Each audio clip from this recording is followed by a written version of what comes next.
This right here is the Mercedes C-Class facelift. It's just been launched at a price of 40 to 48.5 lakh rupees.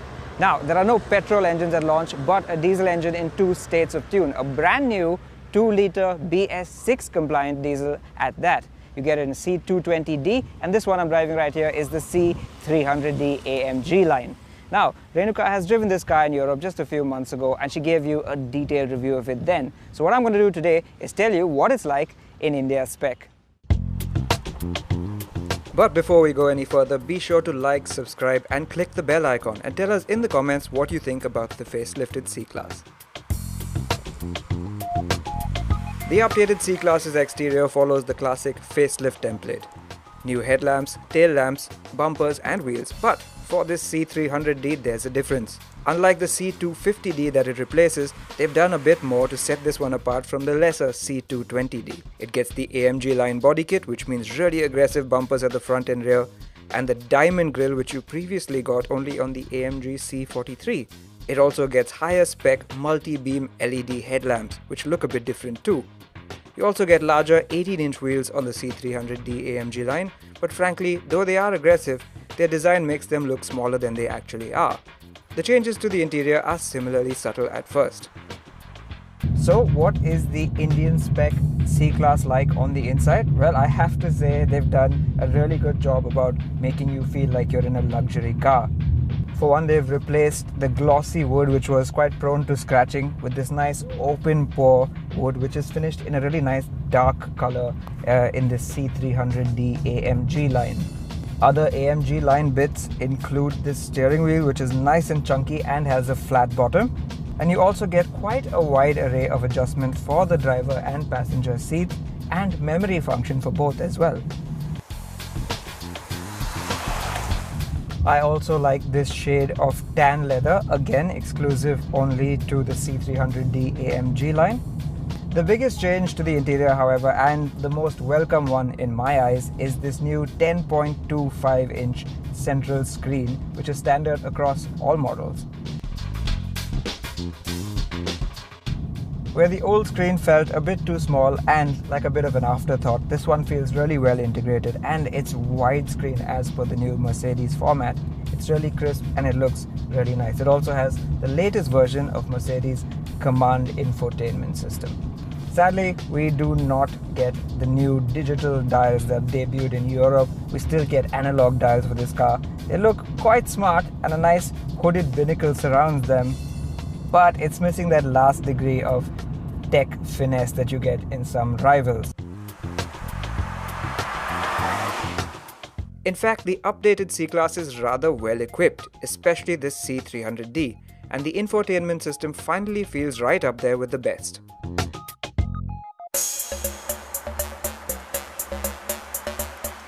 So this 300D in effect replaces the 250D, the more powerful diesel engine in the C-Class range. You get the same 500 Newton meters of torque, which is really quite significant for a 4-cylinder engine. But now power is up from 204 horsepower to 245 horsepower. And it's not just any old 4-cylinder. This engine in both the C220D and this C300D is the new 2-litre OM654. Yes, the same one that debuted in the E-Class.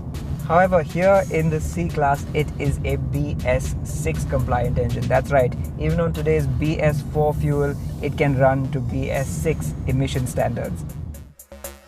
Like the facelifted S-Class, which has a BS6 compliant 6-cylinder engine, this one uses a host of technology, a diesel particulate filter, selective catalytic reduction unit and AdBlue supplements to allow the car to run at BS6 emissions levels even today. But don't worry, that doesn't affect the way it drives at all. So how does this engine drive? Well, for one, it's incredibly punchy off the line, although that may also have a little bit to do with Merc's incredible 9G-tronic 9-speed automatic gearbox. It's also a fair deal more refined than its 2.1-litre predecessor. However, I still think it might fall a little bit short of the high bar set by the Audi A4. Below 2000 RPM, like right now, it's really nice and silent, but once you extend it beyond that, it can get a little bit boomy. But man, the power on this car. Put your foot down and within no time,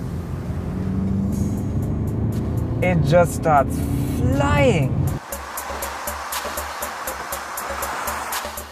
Now we don't have our testing equipment with us today, but Merc claims a 5.9 second 0 to 100 time, and quite frankly, I believe them. This is a really quick car, both off the line and in kick-down acceleration. Particularly in Sport Plus mode, acceleration is just manic.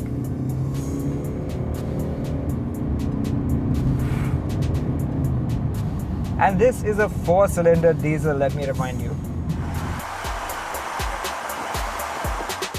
Now, Renault did drive the C300D in Europe, but it had a completely different chassis setup. For one, it had adaptive air suspension at all 4 corners. This one's on passive steel springs. And to top it off, it was 4-wheel drive, and that means it affected the steering dynamics quite a bit. So, what's the Indian spec car like? Well, it's got passive dampers and rear-wheel drive only, and that means the handling feels a lot more uncorrupted.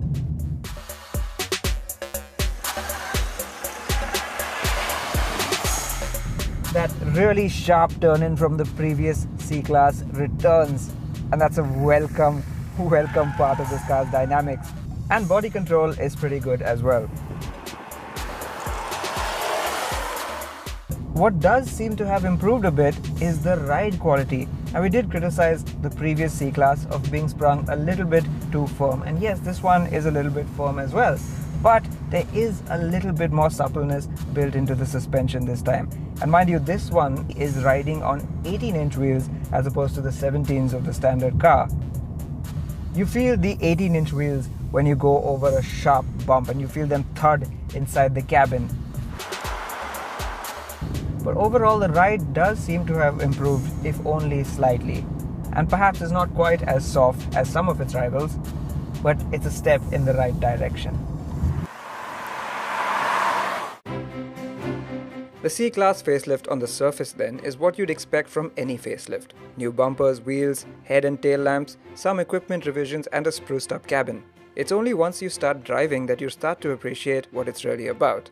The new engine is a vast improvement on its predecessor, not to mention future-proof for BS6 emissions. The updated infotainment brings it up to the cutting edge, and incredibly, it seems to be a touch more comfortable too. At a price that isn't wildly higher than before, the updates haven't even come at a huge premium. Just as the C-Class was starting to lose its shine then, they've brought it right back up to date.